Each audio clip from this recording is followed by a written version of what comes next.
Bonsoir à tous et bienvenue sur Mosaïque. Nous sommes en direct pour cette soirée électorale avec les résultats qui tombent au fur et à mesure de l'émission. Les premiers candidats qui sont là pour donner leur réaction à l'issue de ce premier tour. Et puis Thomas, bonjour Thomas. Bonsoir Julia. Parce que c'est Thomas ce soir qui va vous commenter les résultats. Et on commence tout de suite avec les premiers résultats, bien sûr encore provisoires, mais pour l'ensemble de la 5e circonscription de Moselle. Des résultats qui ne vont pas tarder à venir, sachant que pour le moment, on n'a que 33% des communes qui nous ont envoyé leurs résultats. Donc vraiment à prendre avec des pincettes. On peut quand même déjà noter que Céleste Letts et Nicole Triss sont devant les autres. Le troisième du trio de tête étant Pascal Jempf avec 17,3%. Mais comme dit, 32% seulement des communes. Donc c'est encore, on peut pas tirer, on peut rien dire de ce chiffre pour le moment, mais c'est un indice de ce qui pourrait venir dans la soirée. Le taux d'abstention, par contre, sur ces 32%, 66% d'abstention, c'est énorme. C'est énorme. On a effectivement une abstention record. On va revenir au fur et à mesure de l'émission sur les résultats et sur l'évolution des résultats. Première réaction, peut-être vous, Pascal Jempf. Pour le moment, ces résultats qui comprennent cependant déjà la ville de Sarreguemines, qui compte un grand nombre d'électeurs par rapport à la circonscription, beaucoup de gens pariellaient sur vous arrivant deuxième. Et vous voyez à quel point on peut se tromper. Pour le moment, ça ne se profile pas comme ça, même si ça peut encore changer. Vous réagissez comment ? Ah bah écoutez, c'est le choix des électeurs. On réagit comment? C'est toujours une grande inconnue jusqu'au moment du dépouillement. Rien n'est jamais gagné, rien n'est jamais perdu tant que les gens ne se sont pas exprimés. Donc voilà, la tendance avec un tiers des bulletins dépouillés, mais M. Lett en tête, Mme Triss en second. Voilà, c'est comme ça, c'est le choix des électeurs. Nicole Triss, justement, vous venez de commencer en politique. C'est votre première campagne. Et vous êtes a priori bien partie. Je suppose que vous êtes contente ce soir ? Oui, bien sûr. Vraiment, je suis contente, agréablement surprise. Et je me rends compte que l'envie qu'a eu la population sur le plan national de voter pour Emmanuel Macron et le mouvement En Marche, cette envie-là, on la retrouve au niveau de la 5e circonscription de la Moselle. Et j'en suis ravie. David Suc, vous vous êtes lancé sans étiquette, mais en étant quand même quelque part clairement estampillé UDI. A priori, adversaire direct de Céleste Letts. Vous êtes pour le moment 4e avec 12,4%. Je rappelle que ce sont évidemment des scores provisoires encore. Satisfait ? Je crois que le premier enseignement qu'il faut tirer, c'est évidemment le peu de participation. Je crois que ça doit tous nous interroger aujourd'hui autour de cette table et la classe politique en règle générale. Je crois que les gens qui ne se déplacent plus aux urnes sont des gens qui ne croient plus en la politique. Je pense que c'est un message qu'on doit entendre. Et puis le deuxième élément, évidemment, je prends note de ce dépouillement partiel pour l'instant puisque nous sommes à 33%. Vous avez indiqué que la ville de Sarreguemines fait partie. Donc il faut effectivement pour l'instant voir encore un petit peu pour tirer les premières conclusions, très honnêtement, puisque sur la circonscription, la ville de Sarreguemines, qui est le chef-lieu d'arrondissement, est une ville importante. Il faut ensuite voir évidemment au fur et à mesure, mais je pense qu'on peut commencer à tirer les premières conclusions à partir de 50-60% de dépouillement. Là pour l'instant c'est encore un peu faible. Alors en attendant, on va aller regarder les résultats définitifs de quelques communes qui ont été choisies pour des raisons précises. Vous allez voir, c'est Thomas qui va tout nous dire. Oui, alors dans les communes dont on a les résultats pour le moment, on va commencer par Binin, donc on va dans le pays de Bitche où Céleste Letts fait un bon score à presque 35%. Et derrière, c'est vous, Monsieur Suc, qui êtes deuxième avec 23,10%. Et c'est quelque chose qu'on retrouve assez souvent dans les communes du pays de Bitche, notamment celles qu'on a déjà, c'est-à-dire un classement qui est dans cet ordre-ci. À noter que Nicole Triss et Pascal Jempf sont à un niveau égal, qui se battent pour la 3e place. On peut passer à la commune suivante, Blisbruck. Donc là, on est beaucoup plus près de Sarreguemines. Ça peut se voir aussi au score de Céleste Letts. C'est aussi un peu sa commune. Il a des attaches là-bas. La deuxième, mais de très très loin, c'est Nicole Triss. Et derrière, Pascal Jempf avec 15%. À noter l'abstention, moins de 50%. C'est peut-être pour le moment une des communes dont on a les résultats où les gens se sont le plus déplacés. On passe à Épin, une commune qui vous est chère, Monsieur Suc. Et là, c'est le bon score pour vous, 41%, même 42% si on arrondit. Derrière, Céleste Lett ne fait que 31% des voix. Et les troisième et quatrième, Nicole Triss, 12%, et Jenft Pascal, 7%. Et pour me faire mentir, bien sûr, les gens d'Épin ont voté encore plus qu'à Bliesbruck avec 41% de participation. D'abstention. Oui, d'abstention, désolé. On passe à Houndelin. À Houndelin, où M. Lett termine en tête avec 35% des voix, suivi de Nicole Triss avec 22% et Pascal Jenft à 20% des voix. À noter aussi, si vous regardez notre image, vous pouvez regarder aussi les autres candidats, donc ceux qui ne seront pas forcément là sur notre plateau ce soir, mais qui parfois aussi font de très bons scores. Donc là, par exemple, à Houndelin, on peut remarquer que la candidate de la France Insoumise a quand même fait 9%. On passe à Kerlhausen, donc toujours Céleste Lett en tête avec 30% des voix, 30,62% des voix. Nicole Triss, 25,58% et Pascal Jenft, 22,85% des voix. Et là, par contre, une abstention qui est assez forte, 61% des voix. Ce qui me laisse comme question, Madame Triss, dans votre profession de foi, vous écriviez que vous vous inquiétiez de ce manque d'engouement pour la politique. Et finalement, quand on regarde le taux d'abstention, est-ce que finalement, on n'est pas encore dans ce cas de gens qui ne vont plus voter parce qu'ils n'aiment plus la politique ? Ah, c'est sûr, c'est pour ça que je pense que le fait que la République en marche est en marche, justement, j'espère bien pouvoir les faire changer d'avis et qu'ils aient à nouveau un goût pour la politique et pour les élus politiques.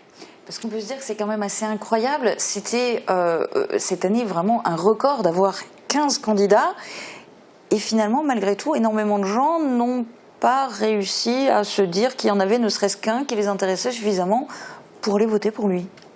Ça vous choque ça les intéresse de moins en moins, la politique. C'est ça la conclusion. Vous pouvez en mettre 100, ils n'iront pas plus voter. Après, moi, je vais dire que je suis neuve, alors forcément, ils ne peuvent pas tous me connaître, clairement. Mais c'est vrai que pour les personnes qui sont connues, je trouve que c'est un peu dommage, effectivement, que les gens se détournent de la politique. Et j'espère bien que ça changera dans les prochaines années. Thomas nous parlait à l'instant d'un bon résultat, c'était à Houndelin, je crois, de Brigitte Blanc. Alors elle n'est pas avec nous ce soir, mais on a pu l'interviewer, c'est Marie Lorenz qui a réalisé son interview. On va regarder ce qu'elle nous dit par rapport à son score, c'était à l'hôtel de ville de Sarreguemines. Je suis à l'hôtel de ville de Sarreguemines, les résultats des différents bureaux de vote sont en train d'être proclamés et je suis avec Brigitte Blanc de la France Insoumise. Alors Brigitte, dans la plupart des bureaux, vous êtes au-dessus de David Suc et Angèle Duflot dans les résultats. Qu'est-ce qu'on ressent ? Écoutez, je ne suis pas mécontente d'arriver dans la plupart des bureaux de vote en 4e position, ce qui a tendance à confirmer l'excellent score de Jean-Luc Mélenchon au mois d'avril dans cette circo. Et j'attends évidemment les résultats globaux parce que David Suc est un Bitchois et Angèle Duflot aussi. Et donc je suppose qu'ils vont faire, eux, dans leurs différents territoires, beaucoup plus de voix qu'ici à Sarreguemines. Mais globalement, je ne suis pas mécontent. Je m'étais fixé 2 défis. Le premier était de passer non pas devant Angèle, avec qui je ne suis pas fâchée, je continue à le dire et à le redire, mais devant le Parti socialiste. J'ai été dans la rue, j'ai été de toutes les manifestations pendant les 5 ans qui viennent de passer. Évidemment, je ne suis pas mécontente de voir que le Parti socialiste a finalement les résultats qu'il mérite au bout de 5 ans de casse sociale, comme on y a assisté là depuis toutes ces années. Après, mon cas personnel n'est pas à prendre en compte personnellement. Nous avons effectué un très beau travail d'équipe et je rends hommage à Marie-Laure, ma suppléante, qui est ici avec moi ce soir et à toute l'équipe d'insoumis qui était autour de nous pendant toute cette campagne. Ça n'a pas été facile, c'est un peu une terre de mission, la 5e circonscription de Moselle, mais néanmoins nous y avons mis toute notre énergie, toutes nos convictions, tout notre cœur aussi pour aller à la rencontre des citoyens électeurs et voilà, leur porter non pas la bonne parole, mais en tout cas notre programme. Et ce soir, c'est évidemment une grande satisfaction pour les rédacteurs de ce programme L'Avenir en commun. L'histoire ne s'arrête pas ce soir. L'histoire va continuer avec encore plus d'énergie, encore plus de conviction et encore plus d'espoir vers ces jours heureux que nous avons espérés très fort. Et vers un avenir meilleur, en particulier pour tous les travailleurs de ce pays. Monsieur Macron leur promet vraiment des lendemains qui vont déchanter pour beaucoup d'entre eux. La loi travail est une loi scélérate par rapport aux travailleurs. Et voilà, on va retourner dans la rue, on va reprendre nos bâtons de pèlerin et retourner pour redire on n'est pas content et on le montre. Merci beaucoup Brigitte Blanc. Je vous en prie, bonne soirée à vous. Quant à moi, je vous retrouve très vite quand plus de résultats seront connus. Et nous, on va retourner justement aux résultats avec les résultats définitifs de quelques communes. Thomas, c'est à toi de nous en dire plus. Alors, on va commencer par les résultats de la commune de Lemberg. Donc, on retourne dans le pays de Bitche. Et donc, comme je vous expliquais tout à l'heure, on retrouve encore une fois M. Suc en tête, comme dans de nombreuses communes du pays de Bitche. Deuxième, Mme Nicole Triss, avec 21% des voix. Donc, les deux premiers candidats sont relativement proches dans cette commune, et même le troisième, puisque Céleste Lett fait 19,67%. À l'inverse, le quatrième, M. Jenft, n'est qu'à 14%. On peut passer maintenant à la commune suivante, Lixin-les-Roulins, Céleste Lett en tête avec 32%, mais la candidate de La République En Marche, Nicole Triss, très proche derrière à 30%. Comme toujours, après, les candidats à l'arrière se partagent un peu les voix qui restent, 14% pour le troisième, donc qui est relativement loin derrière. Après Lixin-les-Roulins, on reste autour de Sarreguemines à Rémelfin. Rémelfin, Céleste Lett en tête avec 31,22% des voix, suivi de Nicole Triss avec 23,30% des voix et Pascal Jenft avec 19% des voix. À noter encore une fois un vote assez élevé pour la candidate Brigitte Blanc, donc de la France Insoumise. Après Rémelfin, on poursuit avec Zétain. Toujours Céleste Lett en tête avec 31,74% des voix, suivi de Nicole Triss avec 26,95%. Et encore une fois, quand on regarde les autres candidats, encore un fort vote pour la France Insoumise, sans oublier donc le candidat Front National avec 15,87% qui termine en troisième position. À noter que sur toutes les communes qu'on a pu déjà un peu décortiquer, la candidate du Parti Socialiste fait toujours un score autour de 1, 2, 3%, rarement plus pour le moment. Après, il reste encore des communes, notamment Gros-Rederchin qui est sa commune. On verra ce que ça donne pour la suite. Pascal Jenft, pour le moment, on le voit, dans toutes ces communes, il n'y en a aucune dans laquelle vous arrivez en deuxième position. Vous réagissez comment ? Il y en a forcément. Je pense que rien que la commune dans laquelle je réside, je pense que j'aurais un score un tout petit peu meilleur, mais après, tout ne repose pas sur une seule commune. C'est comme ça, comme je le disais tout à l'heure, les gens se sont exprimés, que voulez-vous, on peut pas les obliger. On parlait tout à l'heure d'abstention, donc la clé du scrutin, elle est souvent là, quand on a une abstention aussi élevée et que des sondages pendant des jours et des jours nous prédisent un raz-de-marée en marche. Il était clair que beaucoup de gens, enfin moi j'ai rencontré des gens qui m'ont dit c'est pas la peine d'aller voter, de toute façon c'est déjà plié. Donc voilà ce que ça amène bien souvent les sondages, d'où l'abstention. On va aller voir du côté de Rohrbach. On a Jordan qui est sur place et qui va nous donner les résultats. Ah, alors visiblement on a un tout petit souci technique, on y reviendra dans quelques instants. En revanche, on a d'autres communes dont les résultats sont tombés et ça commence avec Petit-Rederchin. Ça va commencer avec Ambach, je pense. Alors, Je ne sais pas, on n'a visiblement, pas eu les mêmes informations. non. Alors, en fait, on nous a transmis à nous en plateau les résultats avant que les infographies soient prêtes. On va vous les montrer dans quelques instants, mais on va pouvoir aller entre-temps à Rohrbach. Donc, je suis avec Vincent Settlinger, le maire de la commune. Bonsoir. Alors, quelle est votre première réaction sur ces résultats ? Bah écoutez, je pense que d'une part, je suis ravi que la participation était relativement importante à Rohrbach, du moins plus importante que dans la plupart des communes de notre arrondissement. Donc ça, c'est déjà un signe positif. Et puis après, c'est vrai qu'au niveau des résultats, Céleste Lett est clairement en tête. Donc c'est sûr que je me félicite de ce résultat. Très bien. Et donc, dans quel état d'esprit allez-vous aborder ce second tour ? Écoutez, à l'heure actuelle, je ne connais pas encore les résultats de beaucoup de communes, donc c'est vrai que c'est encore difficile pour l'instant de savoir quels seront les candidats qualifiés au second tour. Mais voilà, mais en tout cas, je peux que me féliciter de ce très bon score de Céleste Lett sur Rohrbach. D'accord. Et donc, pour finir, donc on vous a vu sourire forcément à l'annonce des résultats dans votre commune. C'est un sentiment de fierté aussi de récolter autant de voix par rapport à Nicole Gristris ? Bah, c'est sûr que voilà, ça fait toujours plaisir lorsqu'on est engagé dans une élection.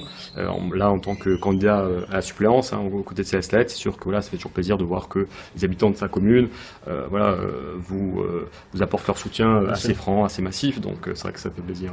Très bien. Eh ben, on va vous souhaiter bonne chance avec Monsieur Céleste Lett et on vous donne rendez-vous dimanche prochain. À dimanche. Au revoir. Au revoir. Donc c'était la réaction de Vincent Settlinger, le maire de Rohrbach, qui est le suppléant de Céleste Lett et qui commentait les résultats dans sa commune. On va les voir tout de suite, ces résultats. Écoutez, ici à Rohrbach-les-Bitches, où Céleste Lett a trouvé son suppléant Vincent Settlinger, le maire de la commune, on pouvait s'attendre à un très bon score du député sortant. Sachez qu'ils sont 905 à s'être déplacés aux urnes pour ce premier tour des élections législatives dans cette commune de 2000 habitants. Allez, on passe tout de suite aux résultats. Céleste Lett l'emporte avec 440 voix. Il devance Nicole Gristris avec 139 voix. Voilà, Julia, je te rends l'antenne et moi, de mon côté, je file à Bitche pour te donner les derniers résultats dans cette commune. À bientôt. Merci Jordan. On va voir maintenant, si c'est possible, les résultats des communes suivantes. Eh bien, finalement, on va commencer par Neufgrange. Neufgrange, donc, pour le coup, qui est une commune qui doit être chère à la candidate La République En Marche, et elle y fait un très très bon score, donc 40%, quasiment 40% des voix, 39,07 pour être précis, suivi de Céleste Lett avec 28,45% des voix, et en troisième position, Pascal Gempt avec 15,50% des voix. Par contre, on peut noter que l'abstention est relativement élevée dans cette commune. Ici, l'effet candidat n'a pas joué, c'est-à-dire que tout à l'heure à Épin, le candidat local avait sans doute mobilisé un peu plus les votes et les votants. Ce n'est apparemment pas le cas à Neufgrange. La commune suivante devrait arriver, Rollin. Rollin, qui est une commune qui est intéressante à traiter, puisque c'est, je le rappelle, une commune qui a fait parler d'elle à la présidentielle, puisque le maire avait un peu mis dans la balance son rôle de maire de la commune, tout simplement, en cas d'un vote Front National trop élevé. Donc voir est-ce que cette consigne finalement de vote, ou ça se poursuit encore maintenant sur les législatives, eh ben, on peut se dire que oui, puisque c'est Nicole Trisse qui arrive première avec 32,85% des voix, suivent Céleste Lett avec 23,60% des voix, puis Pascal Gempt avec 19,62% des voix. À noter encore une fois la France Insoumise qui fait un très bon score comparativement à d'autres villages avec 10,9% des voix. Ah si, mais non, c'est toujours Neufgrange. C'est pas grave, on va en attendant demander votre réaction, Nicole Trisse. Vous avez certaines communes dans lesquelles vous faites un très bon score. Parti comme c'est, a priori, vous êtes au deuxième tour. Est-ce que vous y attendiez? Est-ce que vous en rêviez? Est-ce que vous étiez sûr d'y être? Je m'y attendais à ce stade-là, peut-être pas. Je pensais que ce serait difficile d'aller au second tour, plus difficile que les chiffres que je vois là. Je suis ravie parce que vraiment, c'est vrai que j'ai mis mon engagement, ma conviction, et c'est vrai que pendant la campagne qui était pourtant courte pour moi, j'ai eu le sentiment que les gens, il y a eu un engouement, et c'est tant mieux. Et voilà, je suis ravie, oui, je le redis, et je remercie tous ceux qui ont voté pour moi pour que je puisse aller au second tour, absolument. David Suc, se présenter sans étiquette, c'était un pari osé. Est-ce que c'est réaliste? Est-ce qu'on peut espérer se placer, grimper suffisamment, arriver au deuxième tour quand on est sans étiquette? Je crois qu'aujourd'hui, lorsqu'on regarde évidemment la campagne électorale telle qu'elle a été menée, et puis lorsqu'on regarde évidemment les résultats de la présidentielle, on voit que les Français voulaient autre chose qu'un fonctionnement de parti. Je crois que c'est aujourd'hui la conclusion. La deuxième conclusion qu'on peut avoir, c'était effectivement une volonté forte au niveau du national, du parti politique En Marche, d'expliquer qu'il leur faut une très large majorité. Et on sait ce que ça peut donner lorsqu'il y a évidemment un certain nombre de majorités très fortes. Sarkozy a eu la sienne, François Hollande a eu la sienne, et 5 ans après, évidemment, on a eu beaucoup de déçus. Donc voilà, je crois qu'aujourd'hui, on a besoin d'avoir une Assemblée nationale qui soit dans cette dynamique et un peu à l'image du gouvernement de rassemblement. Aujourd'hui, lorsqu'on voit les résultats, on voit évidemment qu'En Marche est en bonne position. Je crois que c'est cohérent par rapport au discours qui a été tenu par le parti. On peut faire la conclusion que la population veut sans doute évidemment lui apporter une majorité très forte. Il faut ensuite qu'elle se pose la question, et on verra ça au fil de la soirée sur les résultats, qu'elle se pose la question sur la capacité à amender un peu le projet, puisque nous avons un certain nombre d'éléments dans le projet auxquels je ne souscris pas et que je n'aurais pas soutenu. Voilà, donc c'est aujourd'hui le constat qu'on peut faire. Et en étant sans étiquette, alors pour le moment, avec les résultats provisoires et 32% des communes dont on connaît les résultats, vous obtenez tout de même 12,4%. Des candidats qui sont eux soutenus par des partis se retrouvent avec des tout petits scores sur ce résultat provisoire. On a par exemple Bernadette Hilpert du Parti communiste qui est à 0,8%. Marie Laurens a pu l'interviewer ce soir.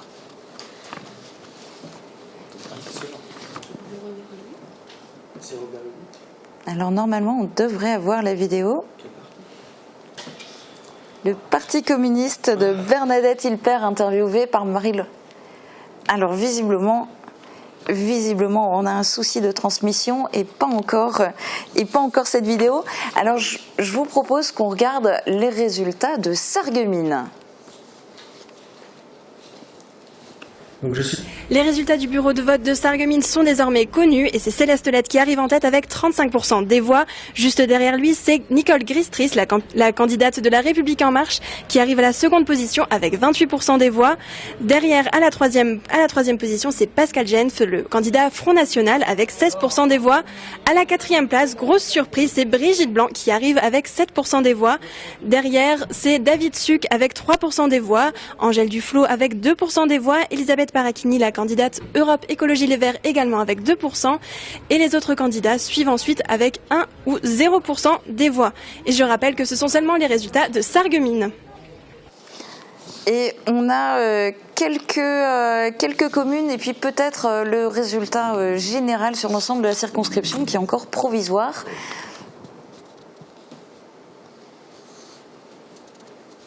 Alors, sachant qu'on peut aussi prévenir le téléspectateur que les résultats de la circonscription sont constamment affichés en bas de l'image. Donc, c'est le bandeau que vous voyez en dessous des invités, en dessous de moi, là, quand je suis en train de parler.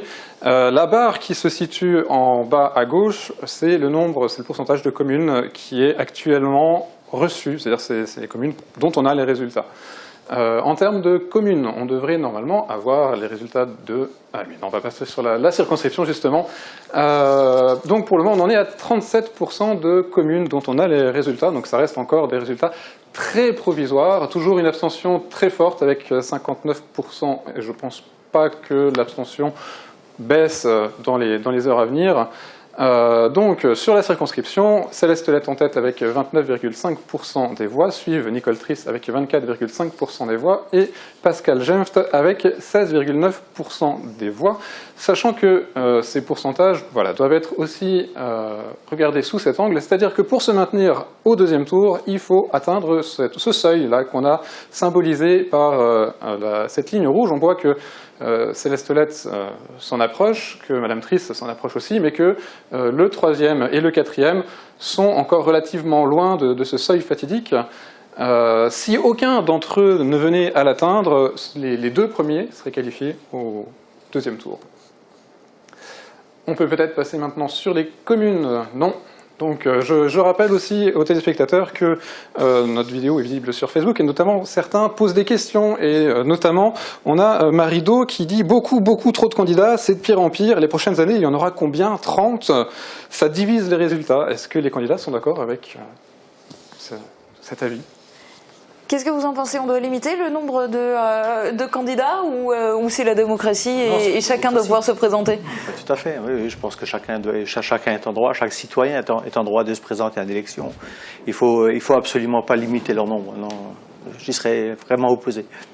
Et puis on pourrait difficilement dire ce ne sont que les 10 premiers inscrits par exemple qui ont le droit d'être candidats. On a quelques résultats supplémentaires dans quelques communes du secteur. Alors, on commence par Ambar, où les résultats sont très serrés, sachant que les 3 premiers sont au-dessus des 20%. C'est une commune qui peut être intéressante à regarder, parce qu'en 2012, il y avait un candidat indépendant qui s'appelait Michel Noring, qui était originaire de la commune, et qui avait fait un très bon score, qui changeait un peu les résultats. Il n'est plus là cette année, donc c'est une totale découverte par rapport à ce qu'on a pu déjà connaître par avant. En tête, c'est l'Estolette avec 27,26% des voix. Derrière, à seulement 2%, un peu moins de 2%, 25,82% des voix sont allées à Nicole Triss. Et enfin, en troisième position, Pascal Gemft avec 23,77% des voix. On passe à Petit-Ré-d'Erchin. On est dans le pays de Bitche et David Suc est en tête. Je vous dis, ça va être un peu une information qui va revenir régulièrement. Dans le pays de Bitche, David Suc fait toujours de bons scores. En deuxième position, Céleste Lette avec 22,73% des voix. Tout juste derrière, en troisième position, Nicole Triss avec 21,85% des voix. Velflin, les Sarreguemines, Nicole Triss en tête avec 30,57% des voix. Céleste Lette en deuxième position avec 28,30% des voix. Et en troisième position, Pascal Gemft avec 16,60% des voix. Ça se clarifie de plus en plus pour vous, Nicole Triss, un second tour. Ça veut dire une semaine pour essayer de battre le député sortant. Vous y croyez? Oui, bien sûr. Et j'invite bien sûr ceux qui ont dû voter pour moi au premier tour et puis ceux qui n'ont pas voté encore pour moi et qui n'ont pas voté pour M. Lette à me rejoindre sans aucun souci. C'est vrai que je pense là, compte tenu des résultats, que le ballottage, si on peut appeler ça comme ça, est clairement en ma faveur. Et je vois plutôt que toutes les personnes qui n'ont pas voté pour M. Lette sont des personnes qui pourraient se rallier sans problème à ma cause et à la cause de la République En Marche. David Suc, vous donnez une consigne de vote à vos électeurs pour le deuxième tour, parce que dans tout ce que vous avez dit pendant la campagne, vous aviez l'air de soutenir énormément de projets d'Emmanuel Macron, d'être prêt à voter pas mal de choses qui a priori sont au programme. Donc est-ce que vous appelez à voter pour Madame Triss? Je crois qu'à l'heure où on est évidemment sur ce plateau, on ne peut pas pour l'instant tirer toutes les conclusions puisque nous sommes à 37 ou à 38% du dépouillement. C'est le premier élément. Et puis le deuxième... Voilà, les gens connaissent aujourd'hui mon parcours. Je crois que la volonté de la population, c'est d'aujourd'hui d'avoir un renouveau au niveau de la politique, d'avoir un mode de fonctionnement différent. Et les choses s'inscrivent dans cette démarche-là. Je n'en suis pas pour l'instant à donner des consignes de vote puisque le dépouillement n'est pas terminé. Parce qu'il reste évidemment aujourd'hui encore à cette heure-ci des choses qui sont ouvertes. Mais vous êtes prêt à voter contre Céleste Lette?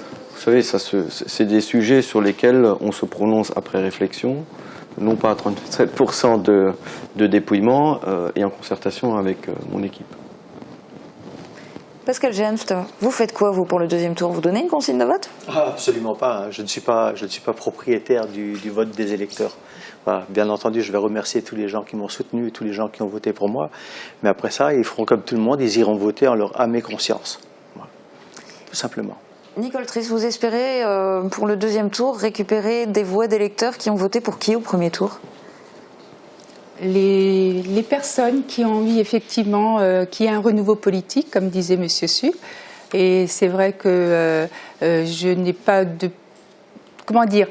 Je considère qu'effectivement tout le monde a le droit de vote et que leur vote exprime quelque chose. Cela étant, lorsqu'on arrive vers un deuxième tour et qu'il y a à choisir entre deux personnes, Je pense que l'expression du vote est encore différente. C'est une envie de changer. Et dans l'envie de changer, il y a La République En Marche. Et en l'occurrence, c'est moi, plutôt que M. Lett, qui brigue un 4e mandat. Alors on va voir rapidement les résultats de 3 communes supplémentaires du côté de Großbliederstroff, Willerwald, Woeswiller. Vous allez pouvoir les commenter si vous le désirez. Donc on commence par Großbliederstroff notamment.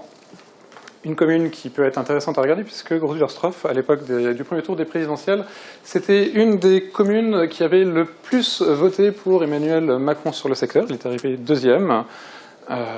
Sans infographie, ça risque d'être dur à commenter. Ça va être difficile.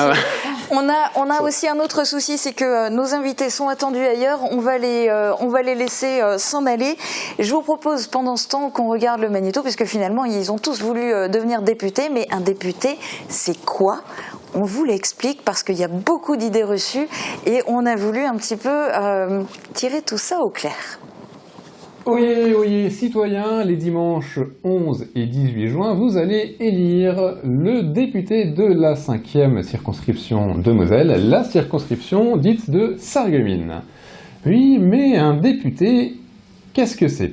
Avec Laura, nous allons revenir sur quelques idées reçues pour voir si elles sont vraies ou fausses. Le député, c'est celui qui vote les lois. Oui, mais pas que. Avant le passage au vote, les députés sont amenés à déposer des amendements aux textes de loi. Parfois, c'est même l'Assemblée qui est à l'origine de ces textes de loi. D'ailleurs, la grande partie du travail ne se passe pas dans l'hémicycle, mais dans les commissions. Il y en a 8, chacune a son domaine de compétences, et ce sont dans ces commissions qu'on prépare les débats en amont. Ça ne s'arrête pas là. L'Assemblée a aussi un pouvoir de contrôle sur le gouvernement. Et un député peut aussi demander des informations à l'écrit ou à l'oral au ministre. L'Assemblée nationale peut aussi, par le vote d'une motion, censurer le gouvernement. Et sinon, un député vote aussi le budget de l'État. Mais un député, ça vote toujours dans le sens de son parti, pas de ses idées. Non, un député est toujours libre de son vote. Mais c'est vrai que les partis politiques peuvent faire preuve de persuasion pour forcer la main aux récalcitrants. Sur les 5 ans qui viennent de passer, on a pu voir à de nombreuses reprises des députés frondeurs, en désaccord avec le gouvernement, sans pour autant aller jusqu'à le censurer. Le député, c'est celui qui représente sa circonscription à l'Assemblée nationale. C'est encore une idée reçue qui est fausse. Le député est un représentant de la nation tout entière. Le député élu à Sarreguemines représente aussi bien les habitants de Sarreguemines que les habitants de Brest ou de Bayonne. Mais c'est vrai que les habitants d'une circonscription se tournent plus facilement vers le député local. Mais rien ne les empêche de se tourner vers le député élu sur la circonscription de Forbach ou de Sarre-Union par exemple. Pourtant, un député, ça agit régulièrement dans des projets locaux. C'est exact dans le sens où il est parfois plus facile d'ouvrir des portes sur Paris qu'en province. Comme un député est élu dans une circonscription, s'il doit par exemple aider une entreprise, bien souvent ce sera là d'où il vient. Surtout s'il est originaire du territoire ou s'il compte se représenter et donc éventuellement être réélu. C'est un principe que l'on retrouve aussi dans l'utilisation de sa réserve parlementaire. Rien n'interdit par exemple le député élu à Sarreguemines d'aider un projet de boulodrome à Marseille. Mais bien souvent l'argent va à des projets de sa circonscription. Sur ce point, ça va sans doute changer vu que cette réserve parlementaire est sur la sellette. Un député, ça gagne bien sa vie. L'indemnité de base, c'est 7 210 € bruts environ. En net, cela nous fait du 5 780 €. Mais côté argent, ces législatives sont très importantes pour les partis politiques. En effet, ce scrutin va permettre de déterminer le financement public versé à ceux-ci. En gros, s'il obtient au moins 1% dans au moins 50 circonscriptions, il aura droit à une certaine somme d'argent par voix. Le chiffre qui est avancé, c'est environ 1,42 € par voix, sachant que cela dépendra notamment de la participation. Après, chaque député élu augmentera aussi significativement le financement public, tout comme le respect de la règle de la parité. D'ailleurs, toutes ces explications ont été données en parlant d'un député, mais sont aussi valables si l'on parle d'une députée. Même si dans l'Assemblée sortante, les femmes n'étaient présentes qu'à 26,2%. Et on retourne maintenant du côté des résultats avec quelques communes significatives. Et donc, je vous parlais de Grosse-Biederstorf, les voici. Grosse-Biederstorf, les voici, les voilà. En tête, Nicole Triss avec 33,26% des voix. Suivent Célestelette avec 27,02% des voix. Et en troisième position, Pascal Jemst avec 18,24% des voix. À savoir donc que Grosse-Biederstorf était déjà un village qui avait voté pour La République En Marche, qui était à l'époque En Marche et Emmanuel Macron, au premier tour des présidentielles. Village suivant, on va se laisser surprendre avec Willerwald, où c'est Nicole Triss qui arrive en tête, suivie de Pascal Jemst, donc 29,66% pour la candidate de La République En Marche et 26,91% pour Pascal Jemst, le candidat Front National. Village suivant, Wouswiller, où c'est Célestelette. Ah non, c'est Nicole Triss qui arrive en tête devant Célestelette. Donc 28,13% des voix pour Nicole Triss et 27,79% des voix pour Célestelette. Le Front National avec Pascal Jemst arrive troisième avec 24,83% des voix. Après Wouswiller, on devrait avoir d'autres villages à venir. Pour le moment, il n'y en a pas d'autres. Mais justement, dis-nous un petit peu, Thomas, cette circonscription, décris-la-nous, c'est combien de communes? Alors, il y a 83 communes dans la circonscription. La plus grosse, c'est Sarreguemines. Sarreguemines, c'est 14 000 inscrits, sachant que sur l'ensemble de la circonscription, il y a 74 000 inscrits. C'est-à-dire que quand on a les résultats de Sarreguemines, on peut avoir une idée de comment va tourner l'élection, mais il ne faut pas non plus avoir une vision centrée sur la ville. C'est-à-dire que toutes les communes autour ont leur mot à dire. Il faut savoir que Bitche-Sarralbe, c'est près de 3000 votants. Il y a des communes comme Grosse-Biederstorf, il y a des communes comme Wouswiller, c'est 2000 votants. Et même les petits villages, là où il n'y a que 200, 300, 400, 800 votants, mis bout à bout, ça fait quand même des voix et ça peut changer un résultat. Pour toi, quels sont les points chauds? Alors, les points chauds, on en a déjà vu quelques-uns. Naturellement, il y a Sarreguemines, parce qu'on ne peut pas faire une croix sur 14 000 potentiels électeurs. Derrière, il y a les grandes communes dont j'ai déjà parlé. C'est Sarralbe, c'est Bitche. Il y a Rohrbach-les-Bitches, dont on a déjà parlé avec le maire, puisque le maire de la commune, c'est le suppléant de Célestelette. Il y a des communes dont sont issus les candidats. Donc c'était le cas de Neufgrange pour Nicole Triss, ça va être le cas pour Ernest Willer, pour Pascal Jemst. Et il y a d'autres villages qui sont aussi importants. Comme je l'ai déjà expliqué pour Roulin, cela c'est plutôt les actualités dans le village qui ont fait qu'on en a parlé à un moment et voir comment ça se passe maintenant. C'est toujours intéressant. Merci pour les explications. Je vous propose qu'on voit aussi des explications faites par des marionnettes, mais c'est on ne peut plus sérieux. C'est pour vous expliquer exactement comment on fait pour être déclaré élu député et avant cela, comment on fait pour passer au deuxième tour. Chez les marionnettes, c'est l'effervescence. Dans leur circonscription, on va enfin connaître les résultats du premier tour qui va départager les différents candidats au poste de député des marionnettes. Comme partout, la campagne a été ponctuée de promesses. Votez pour moi et vous mangerez de la tarte aux pommes tous les jours. Il y a eu des débats. C'est moi le plus beau. Non, c'est moi. Tu mens. Non. Et ici aussi, on a vu fleurir de multiples candidats, si bien que certains semblent sortis de nulle part. Je suis une marionnette comme vous, et je connais la vie de marionnette. Bref, passons à la première circonscription. Quels sont les scores à l'issue de ce premier tour? Monsieur Leloup, 52%. Monsieur Nounours, 18%. Monsieur Leblond, 12%. J'ai gagné! Pas si vite, monsieur Leloup. Pour être élu au premier tour, il faut aussi avoir réuni 25% des inscrits. Monsieur Leloup a recueilli 156 voix pour 1000 inscrits, soit 15,6%.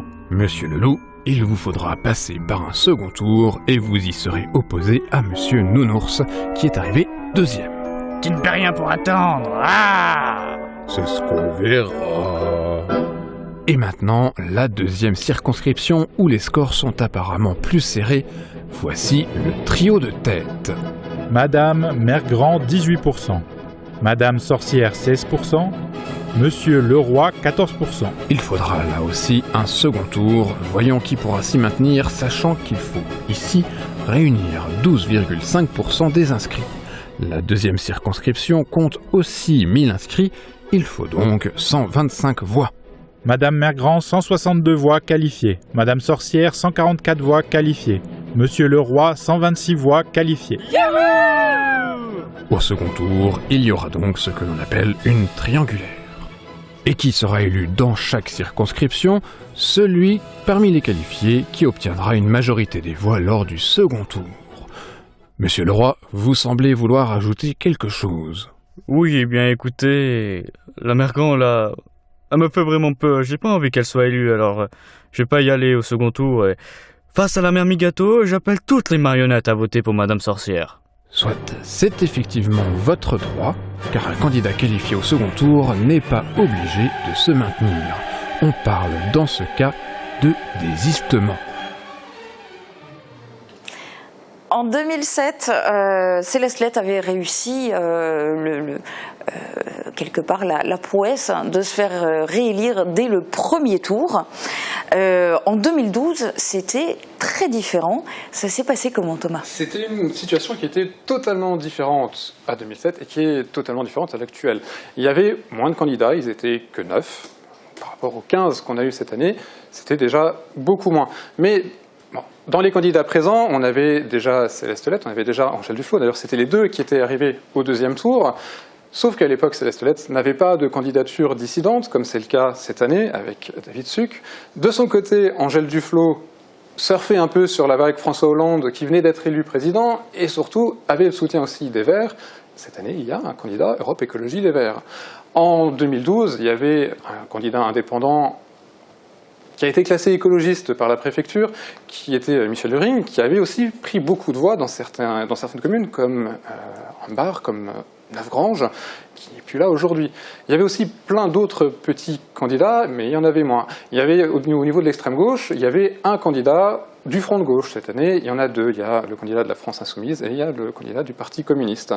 Et puis, certes, moins de candidats en 2017, c'est-à-dire aujourd'hui, 15 candidats, c'est quand même beaucoup. Et peut-être que des scores de petits candidats dans les scores vont faire varier le trio de tête. C'est-à-dire qu'un prendra quelques voix ici à l'un, l'autre en prendra dans un autre village, et au final, ça peut faire varier les résultats sur l'ensemble de la circonscription. Mais avec une telle abstention que c'est complètement exclu qu'il y ait une triangulaire au second tour. On va regarder d'ailleurs tout de suite les résultats qui sont encore provisoires, mais qui ont fortement progressé pour l'ensemble de la circonscription. Oui, on est maintenant à 83% de progression du dépouillement en termes de communes. En tête, Céleste Lett avec 29,5% des voix. Derrière, on retrouve en deuxième position Nicole Triss, avec 24,5% des voix. En troisième position, c'est Pascal Jemst, avec 17% des voix. Et en quatrième position, David Suc, avec 13,3% des voix. Au niveau d'une possibilité triangulaire, avec des scores pareils, il y a quelques années, on se serait dit, attention, il peut y avoir 3 candidats. Sauf qu'avec aussi peu de participation, il faut voir, ne serait-ce que si un seul candidat arrive à dépasser le fameux seuil. Donc, a priori, on est parti sur un duel au deuxième tour entre Céleste Lett et Nicole Triss. Et en rappelant donc que ce seuil, c'est 12,5% des inscrits. Tout à fait. Et donc, plus il y a d'abstention, et plus c'est quasiment impossible de l'atteindre ou d'être plusieurs, et encore moins 3 à l'atteindre. On devrait normalement avoir aussi les résultats de quelques communes. Alors, dans les communes qui nous ont été transmises, notamment, on a Götzenbrück, où c'est David Suc qui est en tête, avec 25,99% des voix. Derrière, c'est Nicole Triss, avec 20,24% des voix. Et en troisième position, c'est 17,26% des voix pour Céleste Lett. On retrouve toujours, dans le pays de Bitche, un candidat, David Suc, donc sans étiquette, qui fait de très très bons scores. Et là, on revient sur ce que j'expliquais tout à l'heure, c'est-à-dire que ces voix-là qui sont allées chez lui auraient pu aller chez d'autres. Et donc, ces voix-là vont peut-être faire varier le trio de tête. Ils peuvent aussi tout changer au niveau du deuxième tour, et c'est bien pour ça tout à l'heure que je demandais à David Suc s'il donnait des consignes de vote. Donc pour le moment, il l'a dit clairement, il refuse de donner la moindre consigne, mais c'est pas exclu qu'il en donne une, et il ne s'est pas prononcé. On vous tiendra au courant, bien évidemment. Ça, je pense que ce sera plutôt dans les jours qui viennent. On a Céleste Lett aussi qui ne devrait pas tarder à arriver sur le plateau, qui est en ce moment au maquillage, parce que vous le savez peut-être ou pas, mais sur les plateaux télé, il y a une telle puissance de projecteurs pour qu'on soit éclairé correctement pour les caméras que, homme ou femme, tout le monde doit être maquillé. Sinon, on brille et c'est pas beau du tout à la télé. Alors, on a quelques résultats qui sont prêts. Donc, Götzenbrück, dont tu nous parlais à l'instant, Thomas. Voilà. Et puis... On peut aussi revenir toujours sur les autres candidats. On voit qu'à gauche, c'est rarement la candidate du PS qui est devant, mais bien souvent la candidate de la France Insoumise. Encore une fois, la Götzenbrück, plus de 10% des voix pour Brigitte Blank.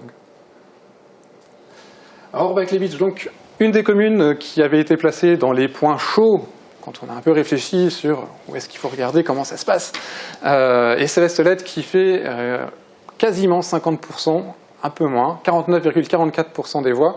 Et derrière, ça s'équilibre entre les trois qui suivent. Donc on a 15,62% des voix pour Nicole Triss, 13,82% pour David Suc, on est dans le Pays de Bitche, il fait un bon score, et Pascal Jempf qui fait 12,58% des voix. Sarreguemines qui était très attendu parce que c'est souvent les derniers résultats qui arrivent. Il y a énormément de bureaux à Sarreguemines, donc le temps que tous se réunissent, on a souvent les résultats très tard. Au niveau des présidentielles, ça avait fait complètement changer le résultat final. Ici, pour les législatives, c'est Céleste Lett qui donc est en tête dans la ville dont il est encore maire.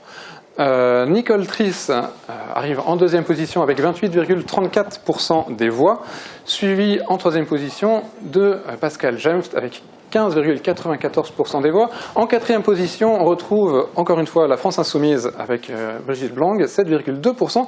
Et d'ailleurs, sur Facebook, on a Jean Lemoulin qui s'inquiète de voir l'extrême gauche en quatrième position à Sarreguemines. Il l'écrit, ça l'inquiète. Voilà, les gens réagissent en direct sur la page Facebook de Mosaïque. N'hésitez pas, tant qu'on est en direct, il n'est pas exclu que Thomas lise votre commentaire. À vous de partager. On a Céleste Lett normalement qui devrait arriver dans les secondes qui viennent sur le plateau.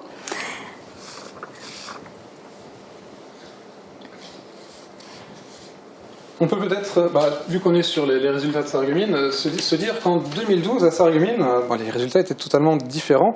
Je me les ai notés pour pouvoir y revenir dessus. L'abstention en 2012 était de 51,19%. On était quand même dans un chiffre qui correspond à ce qu'on a aujourd'hui. Mais à l'époque, la candidate du Parti Socialiste avait fait 26%, 26,18%, alors que cette année, elle est bien en dessous de ça. Ça n'a plus rien à voir. Je vous disais tout à l'heure, ça y est, on a résolu le petit souci technique qu'on avait, que parmi les candidats soutenus par un parti, mais qui malgré tout n'ont pas réussi à décoller au niveau des scores, il y a Bernadette Hilpert du Parti communiste qui a été interviewée par Marie Lorenz. Alors je suis avec Bernadette Hilpert. Alors Bernadette, les résultats viennent d'être proclamés à Sarreguemines. Votre parti a fait 1%. Comment vous analysez ce résultat ? On l'analyse, on le prend comme il est. Je pense que effectivement, les gens cherchent à rejoindre un mouvement qui est le mouvement Macron. Mais je pense que les électeurs, j'espère que demain, ils ne seront pas très déçus. Enfin, nous, on craint beaucoup parce qu'on craint pour les salariés par rapport à la loi de travail, on craint pour les retraités, on craint pour le pouvoir d'achat et pour tous les acquis. Donc, c'est comme ça, c'est la loi de la démocratie et je pense que les gens vont se rendre compte demain des différentes lois, s'ils en sont satisfaits ou pas. Mais nous, on est très inquiets. Merci beaucoup Bernadette. Je vous en prie. Et entre-temps, Céleste Lett m'a rejoint sur ce plateau. Céleste Lett, bonsoir. Bonsoir. Député sortant, vous êtes député depuis 2002. Est-ce que c'est cette année où vous avez eu le plus peur ? Écoutez, d'ordinaire, j'ai du stress forcément, et cette année, une année particulière. Je mentirais si je disais que je n'étais pas stressé. Peur, non, parce que quand on se présente à une élection, on n'a jamais peur. Mais bon, il y a des moments où on est plus speed. Et cette année, effectivement, j'ai jamais pris une élection à la légère, pas plus cette année qu'une autre année. Mais vous voyez, la situation est particulière. Elle l'a été déjà au moment des présidentielles. Et là, cette élection législative nous donne au niveau national des surprises, nous donne au niveau local peut-être aussi une autre perspective avec des candidats et des candidates nouvelles. Voilà, donc je suis présent ce soir pour répondre à vos questions. Et puis surtout pour vous dire que d'une manière sereine, rien n'est perdu, rien n'est gagné. J'irai cette semaine rencontrer mes concitoyens et pour dimanche prochain gagner. Alors, cette élection, cette fois-ci, autant que vous avez l'habitude bien sûr d'avoir des concurrents face à vous, même si en 2007 par exemple vous les avez balayés dès le premier tour, mais cette année vous vous êtes retrouvé avec une candidature qui, je suppose, vous a gêné plus que les autres, c'est celle de David Suc. Écoutez, David Suc, je n'ai plus en tête, je crois qu'il arrive en 4e position, je n'ai plus en tête le score qu'il a fait, mais je considère que c'était une candidature dissidente. Et j'ose espérer que demain, les électeurs qui se sont portés sur sa candidature au premier tour, eh bien, sauront reconnaître demain et sauront reconnaître que je porte des valeurs.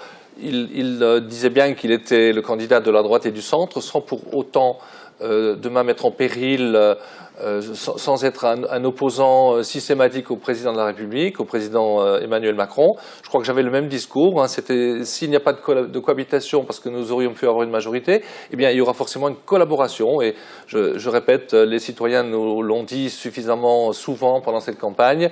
Arrêtez de vous opposer pour vous opposer, et il faut sortir de l'esprit partisan. Donc c'était mon attitude aussi, depuis d'ailleurs un certain temps déjà. Je crois que je n'ai pas été dans le passé sur les années, sinon je ne serais pas allé soutenir un député maire socialiste à Forbach contre Philippot.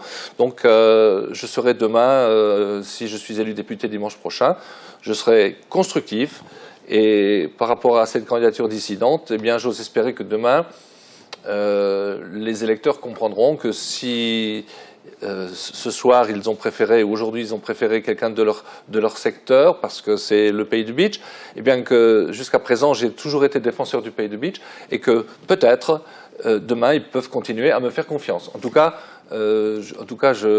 je leur dis, je fais appel à eux. Cette semaine, j'irai à leur rencontre, et je pense que je suis aujourd'hui en tête, ce qui n'est pas forcément une garantie de victoire, mais je préfère être à ma place avec 29% qu'à la place de ma concurrente immédiate, même si pour une première apparition, je dois reconnaître qu'elle a fait un beau score. Votre réserve pour le second tour, réserve de voix qui pourrait s'additionner à celle que vous avez eue pour ce premier tour, ça serait quoi? Essentiellement des voix qui sont allées à David Suc ou à d'autres candidats? Écoutez, j'entendais parler à l'instant une autre candidate. D'abord, on n'est jamais maître des voix des autres.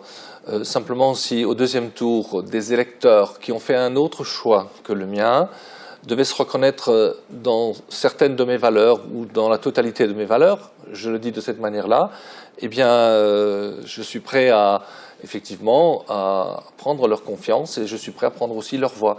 Et donc, je suis ce soir dans cette attitude-là, et je pense que les électeurs qui, au premier tour, se sont portés, quel que soit le candidat, mais là on parle à l'instant du candidat David Suc, mais je vois ce que vous vouliez me poser comme question. Les électeurs jugeront, et les électeurs qui, quel que soit aujourd'hui le choix de la journée du 11 juin, eh bien demain ils peuvent porter leur confiance sur Céleste Lette. Alors on va regarder les résultats du côté de quelques communes, mais en premier lieu du côté de Putelange.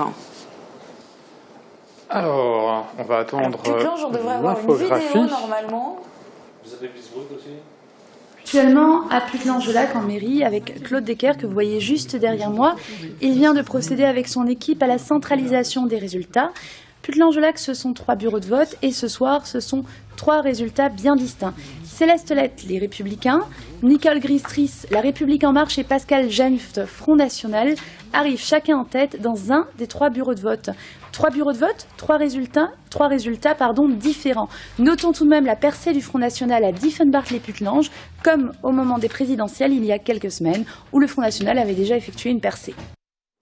Et à Bitche, on a 24,42%, égalité parfaite pour Céleste Lette et pour Nicole Triss. On a normalement une vidéo aussi qui a été filmée à Bitche. Donc oui, Julia, je suis avec monsieur Gérard Imbert, le maire de Bitche. Quelle est votre première réaction sur ce premier tour des élections législatives avec le score de David Suc et un avis général sur ces résultats? Écoutez, d'abord, c'est le taux de l'abstention qui m'inquiète le plus. Il n'y a que même pas 50% de gens qui sont déplacés pour voter. Ça, c'est le premier point. Le deuxième point, sur le territoire du pays de Bitche, le canton de Bitche, David Suc l'emporte, ce qui est normal puisqu'il est chez lui en tant que conseiller général du territoire. Après, Céleste Lett, député sortant, bénéficie de son électorat traditionnel, hein, et Madame Nicole Grisris, elle bénéficie de la vague Macron, ce qui est normal, hein, puisque c'est généralisé sur la France entière, voilà. Donc, un résultat qui se tient, voilà, qui est normal.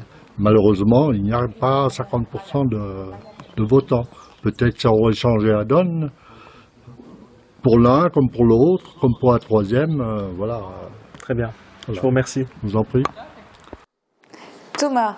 Donc on peut revenir sur les résultats à Bitche. Donc une égalité parfaite, comme Julia, tu viens de nous le dire, avec 24,42% des voix. On peut remarquer que, encore une fois, à Bitche, donc dans le pays de Bitche, David Suc fait un très bon score avec 22,11% des voix. Derrière, c'est le Front National avec Pascal James avec 12,72% des voix. Quand on regarde les résultats et quand on lisait votre profession de foi, Monsieur Lett, vous parliez de cette démarche d'Emmanuel Macron comme cherchant à déstabiliser certains députés en place. Est-ce que vous vous sentez déstabilisé là, à l'issue du premier tour ? Non, je ne me sens pas déstabilisé. Je disais simplement que la démarche du président Macron de tendre la main par rapport à son Premier ministre, donc qui venait de la droite, c'était une stratégie, et ça n'a échappé à personne, pour effectivement avoir une majorité. Je souhaite, puisque visuellement on nous dessine demain une Assemblée nationale majoritaire au niveau de la République en marche, j'espère que le président de la République continuera à tendre la main et que ce n'était pas une seule stratégie, mais que ce soit demain, effectivement, comme il le dit, il disait qu'il n'était issu d'aucun parti, qu'il n'était ni de droite ni de gauche. Eh bien, demain, si je suis élu député, je serai dans cette attitude-là aussi, donc on verra. Maintenant, je voudrais revenir sur Bitche, hein, puisque avec Madame Triss, nous sommes à égalité parfaite, avec 24-42. David Suc, il est tout juste derrière, avec 22-11%. Je savais que, comme il est conseiller général avec Anne Mazouy sur ce territoire, je savais qu'il ferait au Pays de Bitche un bon score, mais je crois que je n'ai pas non plus démérité sur le Pays de Bitche. Je pense à l'armée, je pense à l'hôpital, je pense à un certain nombre de projets que j'ai pu mener ou soutenir au Pays de Bitche. Et je pense que demain, même si dans un premier temps, comme je viens de le dire, les électeurs du Pays de Bitche et de Bitche en particulier ont donné une confiance à David, eh bien demain, la voie naturelle, en tout cas je l'espère, devrait être de porter majoritairement leur voix sur Céleste Lett, qui, je pense, a démontré pendant les 3 mandats passés que le Pays de Bitche, que sur le Pays de Bitche, j'étais présent, que j'ai été en soutien, que j'ai défendu les projets du Pays de Bitche. Donc, je répète, aujourd'hui, je ne suis pas déstabilisé du tout. Il y a des surprises. Parmi ces surprises, il y a quand même un taux d'abstention qui est sûrement trop important. C'est une des premières remarques que j'ai faites tout à l'heure, parce que, je rappelle, j'ai aujourd'hui un peu moins de 12,5%. Hein. Je ne sais pas si vous en avez fait les commentaires tout à l'heure. 12,5%, or pour être au deuxième tour, il faudrait 12,5% des inscrits. À 150 voix près, hein, puisqu'il faut pour notre territoire 9900, je crois que c'est pas tout à fait 9300 voix, 9985 voix, 9285 voix, pardon. À 150 voix près, je les avais. Mais de toute façon, la nouvelle réglementation législative fait également, je dirais, sauve le deuxième, et donc nous aurons non pas une triangulaire, ça j'étais presque sûr qu'il n'y en aurait pas, avec 15 candidats, avec un taux d'abstention, même si on ne le soupçonnait pas aussi bas, mais on pensait qu'effectivement ce serait difficile pour un troisième candidat d'arriver aux 12,5% des inscrits. Donc pour demain, voilà, pour répondre... Parce qu'on a quelques résultats supplémentaires, on va les regarder dans ces communes, ce qu'il en est. Et notamment Ypelin, normalement.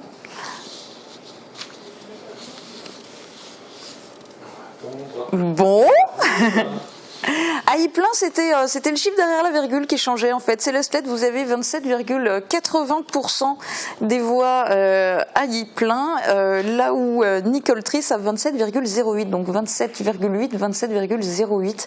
C'est vraiment serré, très très serré. Vous vous attendiez à ce qu'elle fasse un tel score, Nicole Triss? Écoutez, c'est la question qu'on se posait tous. Il y avait un certain nombre d'inconnus et personne ne pouvait être dans une affirmation définitive. Donc c'est la question qu'on se posait. Je reconnais qu'elle a fait un joli score pour quelqu'un qui démarre en politique, pour quelqu'un qui peut-être est dans la dynamique d'un nouveau parti, d'un nouveau mouvement. Ceci dit, il faut le pondérer parce que s'il y avait vraiment eu une vraie dynamique, je pense qu'il y aurait eu moins d'abstention. Ça montre bien que dans le président de la République, dans sa candidature en tant que président et son élection il y a maintenant plus d'un mois, eh bien aujourd'hui certains ne sont pas allés voter, ne se reconnaissent pas forcément. Donc il y a peut-être Ils ne se reconnaissent pas non plus en vous, du coup. Hein.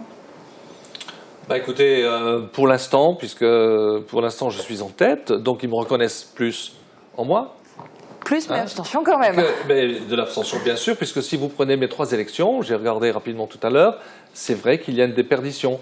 Une déperdition, mais liée à une abstention qui est plus forte cette fois-ci que les autres fois. Mais je pense qu'il faut maintenant que nous redonnions le goût aux électeurs, de leur redonner confiance, parce que je pense que si demain on donnait un blanc-seing, puisque les médias annoncent ce soir un tsunami entre 300 et 400, et la marge est quand même elle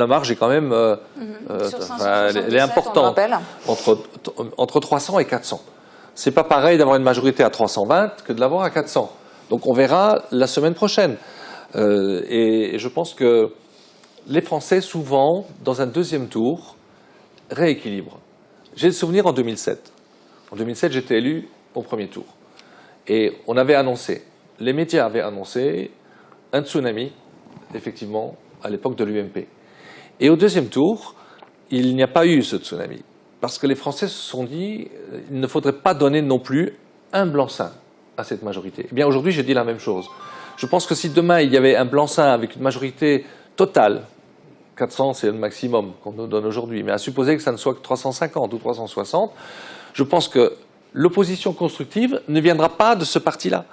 Je pense que je serais mieux à même dans un parti qui aurait peut-être une centaine de députés, et si Emmanuel Macron, comme il le prétend, comme il l'a dit avant les législatives, en tendant la main pour un Premier ministre de droite et qui continue à le faire après, pendant sa gouvernance, eh bien, je pense que nous pourrions faire du bon travail ensemble.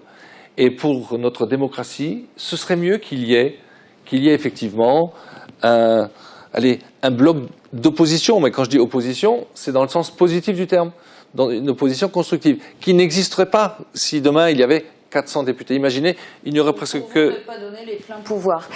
Autre question on peut l'exprimer ainsi.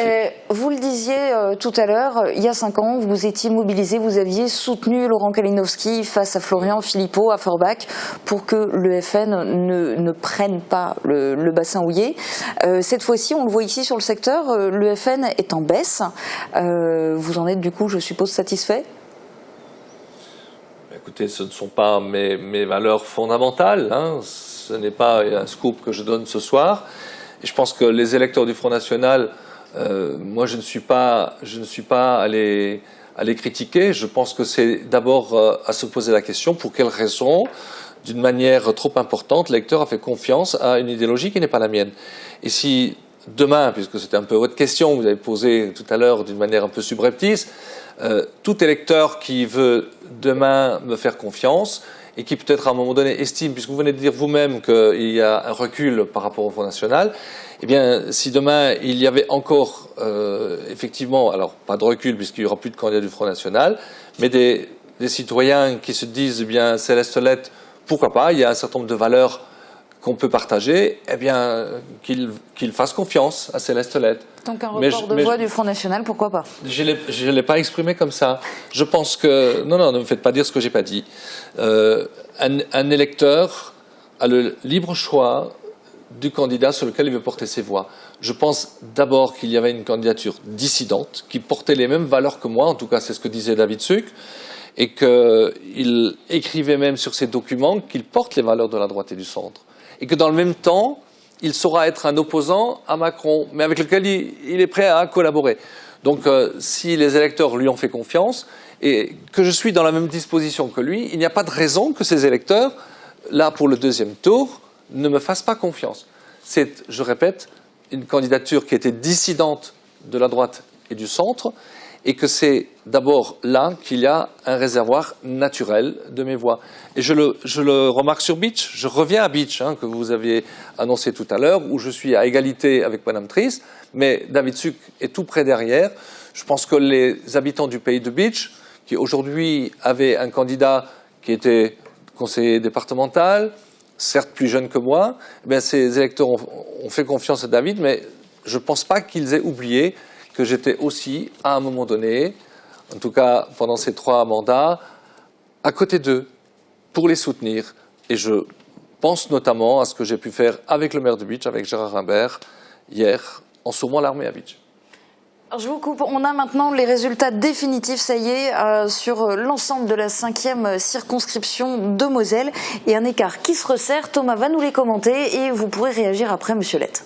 Alors, qui se resserre, mais on reste quand même toujours avec Céleste Lett en tête, avec 28,7% des voix, suivies de Nicole Tris, qui obtient 24,5% des voix. Par contre, clairement derrière, le candidat du Front National, Pascal Jemft, à 17,2% des voix, est clairement distancé, tout comme David Suc, avec 13,2% des voix. Donc les 2 qualifiés pour le deuxième tour sont Céleste Lett, présent ici sur ce plateau, et Nicole Tris, qui était à votre place il y a un petit instant encore.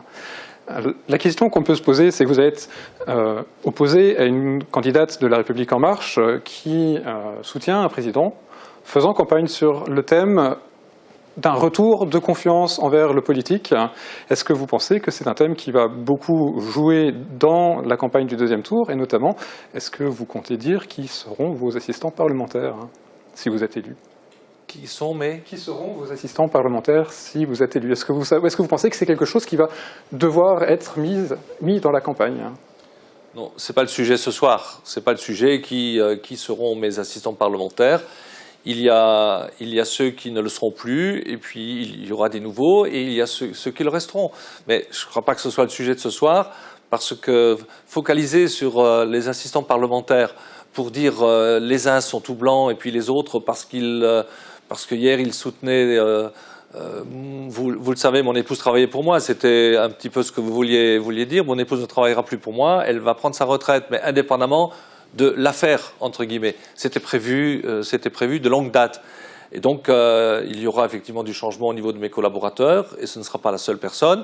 Mais il faut arrêter de faire cette espèce de chaque fois cette insinuation. Moi, je n'ai rien à me reprocher, mais vraiment rien à me reprocher. Et j'espère que demain, parce que c'est effectivement le souhait du nouveau gouvernement et le souhait du président de la République, et je pense qu'il a raison d'aller dans ce sens-là. Moi, je suis favorable à tout ce qui peut donner plus de transparence. Mais il ne faut pas non plus, parce qu'on a cet objectif-là, penser que hier, tout le monde fautait. Moi, je ne crois pas qu'il faille prendre comme exemple à droite ou à gauche l'exemple de tel député pour aujourd'hui vouloir faire semblant de laver plus blanc que blanc. Vous voyez, je ne vais accuser aucun membre du gouvernement, mais je pense que là aussi, les médias sont dans une grande complaisance par rapport à ce qu'on a entendu sur les 3 semaines passées, notamment depuis la composition du gouvernement. Je ne suis pas sûr demain que tous les membres du gouvernement actuel vont y rester. Et on verra bien si le président de la République, par le biais de son Premier ministre, va laisser en place, je ne connais pas d'ailleurs les résultats des élections législatives des candidats, enfin de ceux qui étaient dans le gouvernement, mais en tout cas, vous voyez que même le garde des Sceaux, aujourd'hui, je ne sais pas quelle est son affaire, je ne sais pas ce qu'elle vaut, c'est la justice qui tranchera. Est-ce qu'il y a eu des emplois fictifs au niveau du MoDem? Le garde des Sceaux actuel, François Bayrou pour le nommer, eh bien, il faudra à un moment donné qu'il nous dise oui, effectivement il y a eu ou il n'y a pas eu. Mais ce qui valait hier doit valoir aussi aujourd'hui. Donc si on a un gouvernement qui veut aller vers plus de transparence, eh bien, il faut que ça vaille pour tout le monde. Et donc, on espère effectivement que ce sera le cas pour tout le monde. On vous remercie d'être venu réagir sur ce plateau, même si je voulais on vous espérait plus tôt. On aurait bien aimé avoir les 4 candidats en même temps. Ça a été compliqué de croiser les emplois du temps de tout le monde. Par respect pour mes militants, par respect de mes militants que j'avais dans mon local, et en attendant les résultats définitifs, et pour ne pas faire des commentaires qui seraient des commentaires sur des résultats partiels, eh bien, je suis resté avec mes militants et j'ai annoncé que je viendrai dès que je le pourrai. Et vous êtes venus et on vous en remercie. Et puisque maintenant c'est sûr, c'est définitif, les 2 candidats au second tour seront Céleste Lett et Nicole Triss. Je vous propose de voir leur portrait. Un 4e mandat de député pour Céleste Lett, en tout cas c'est ce que vise le maire actuel de Sarreguemines. S'il est élu, il confiera à l'un des colistiers les clés de la ville pour se consacrer entièrement à sa fonction. Âgé de 66 ans, marié et père de 3 enfants, il est passionné par les grands événements sportifs et en particulier le foot. Il aime chanter, l'archéologie et la lecture. Ce qui le touche le plus, c'est la violence idéologiste qui conduit au massacre des populations. D'après lui, la lutte contre ces violences sauvages doit nous rassembler tous. Il vous dira que tendre la main est essentiel et il est fier de l'aide qu'il a pu apporter à des personnes dans la détresse. Député depuis 2002, il se présente en 2017 en tant que membre des Républicains UDI avec comme suppléant Vincent Settlinger, maire de Rohrbach. S'il est réélu, il s'engage à être solidaire d'une politique résolument ambitieuse et volontaire. Il veut se battre pour défendre l'arrondissement et ses habitants en valorisant ses richesses et son patrimoine. Même si je peux me prévaloir d'un bilan positif, j'ai encore des projets. Et donc, avec mon expérience, adossée à la jeunesse de mon suppléant Vincent Settlinger, une jeunesse conquérante, compétente, mais respectueuse, eh bien, je pense que nous pourrons encore relever des défis demain. Fille de boulanger, Nicole Triss travaillait durant ses vacances dans la boulangerie grise de Sarreguemines. Âgée de 54 ans, elle est domiciliée à Neufgrange, mariée et mère de 2 enfants. Son parcours professionnel est riche, formatrice en insertion des jeunes, responsable d'un centre social et culturel, conseillère en économie sociale et familiale et enfin déléguée médicale. Ce qui la touche le plus dans le monde, c'est l'injustice. Dans sa vie quotidienne, elle prône la bienveillance et le vivre ensemble. La politique l'a toujours intéressée et c'est finalement Emmanuel Macron qui l'a séduite par son audace et son appel à des gens concrets issus de la société civile. Aujourd'hui candidate République En Marche, elle souhaite ouvrir des permanences d'écoute citoyenne à Sarreguemines, Bitche et Sarralbe et mener des réunions périodiques avec les élus. Elle s'investira aussi dans la réorganisation des rythmes scolaires, le développement des circuits courts, la transition écologique et le bien-être animal. Ce qui m'a séduit, c'est cet appel à la société civile, cet appel aux femmes. Je pense qu'il est temps maintenant d'avoir un renouvellement des visages, un renouvellement des usages pour être derrière Emmanuel Macron pour réformer la France. Au 2e tour dimanche prochain, c'est donc entre ces 2 candidats que vous aurez le choix, Céleste Lett et Nicole Triss. Ce sera à vous de faire votre choix. Pour nous, c'est fini pour ce soir. Merci à tous pour votre fidélité. Un grand merci, un énorme merci à toute l'équipe de Mosaïque qui s'est mobilisée ce soir, ainsi qu'aux renforts venus de l'extérieur. Et c'était pas du luxe, ils ont bien travaillé. Alors je vais vous les citer quand même pour les remercier vraiment. Pour le traitement des résultats, il y avait Aude Carman, Laura Mallet, Flora Lemery, Audrey Huder, Sandrine Serbino, Dylan Yilmaz et Michael Weber. À l'hôtel de ville, c'était Marie Lorenz qui était filmée par Roger Neu. Envoyé spécial à Putelange, Marie Luff. Et puis il y avait Jordan Cureyton à Rohrbach et à Bitche. Pour le maquillage, c'était comme à l'accoutumée Sylvia Druy. L'équipe technique était composée ce soir de Claire Entienne au cadre, Jean Birkel au son, Julien Tesser à la vision et au magnéto, Marc Huder au PowerPoint et bien sûr Yvan Becker à la réalisation. Enfin, tout ce beau monde était sous la houlette de Francis Hoffman. Un énorme merci à tous. Merci aussi à Thomas, bien évidemment. Et puis, eh bien, on vous laisse maintenant découvrir les résultats définitifs commune par commune. Très bonne soirée à tous. À demain.